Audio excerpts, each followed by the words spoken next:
ఈ మూవీ తెలుగులోనే యూట్యూబ్లో అవైలబుల్గా ఉంది. ఫ్యామిలీతో హ్యాపీగా చూసేయచ్చు. ఇక మనం ఈ మూవీ యొక్క స్టోరీ విషయానికి వచ్చేస్తే, లూసిఫర్ అండ్ మిషెల్. లూసిఫర్ అనేవాడు ఈవిల్ అంటే బ్యాడ్ స్పిరిట్. మిషెల్ అనేవాడు గుడ్ స్పిరిట్ అన్నమాట. నేనే దేవుణ్ణి. ఈ లూసిఫర్ గాడు నేనే దేవుణ్ణి అయిపోవాలి అని అడ్డమైన ప్రయత్నాలన్నీ చేస్తూ ఉంటాడు. అప్పుడు మన మిషెల్ గాడు వచ్చి, అరే బఫా, నువ్వెంత, నీ బతికెంత, దేవుడెక్కడ, నువ్వెక్కడ, నీకు నేను జాలరా అని మన మిషెల్ లూసిఫర్ని నరకంలో బంధించేస్తాడు. ఆ నరకంలో ఉన్న మిషెల్ గాడు వాడి శక్తులను యూజ్ చేసి భూమి మీదన కొంతమంది మనుషులు ఉంటారు. వాళ్ళు కూడా ఈవిల్ స్పిరిట్సే అన్నమాట. వీళ్ళు ఈ యొక్క లూసిఫర్ గాడికి హెల్ప్ చేస్తూ ఉంటారు.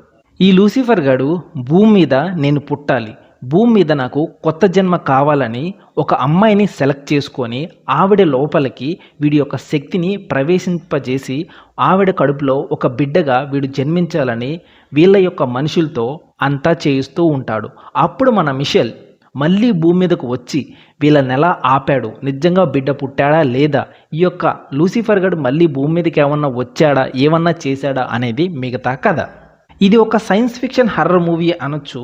హర్రర్ మూవీయే, కాకపోతే అంత హర్రర్ ఎలిమెంట్స్ ఏమి ఉండవు. కాకపోతే సీజీఐ, ఫ్యాంటసీ, వేరే ప్రపంచం అనేది కూల్గా కనపడుతూ ఉంటుందన్నమాట. ఈ సినిమా ఒక 10 సంవత్సరాల క్రితం వచ్చింది. సో సీజీఐని మీరు అంత టూ మచ్గా అనుకోవద్దు.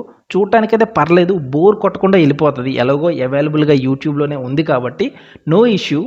సినిమాలో కొన్ని లాజిక్లు అయితే మిస్ అవుతూ ఉంటాయి. కొన్ని క్యారెక్టర్లు ఎందుకు ఉన్నాయో, ఎందుకు వస్తున్నాయో, ఎందుకు పోతున్నాయో కూడా అర్థం కాదు. వీటన్నిటిని ఇగ్నోర్ చేస్తే మీరు హ్యాపీగా ఈ మూవీ చూసేయచ్చు. మూవీలో అయితే యాక్షన్ సీక్వెన్స్ అనేవి బాగున్నాయి. ఆ యొక్క ఫ్యాంటసీ ఎలిమెంట్లు, ఆ స్టోరీ కూడా చాలా కొత్తగా అనిపిస్తుంది అనమాట. ఒక కొత్త రకమైన స్టోరీ, కొత్త రకమైన విజువల్స్ చూద్దాం అనుకుంటే ఈ సినిమాని మీరు హ్యాపీగా ట్రై చేయొచ్చు. ఓకేనా? బాయ్. యూట్యూబ్లో అవైలబుల్గా ఉంది, ఫ్యామిలీతో చూడొచ్చు.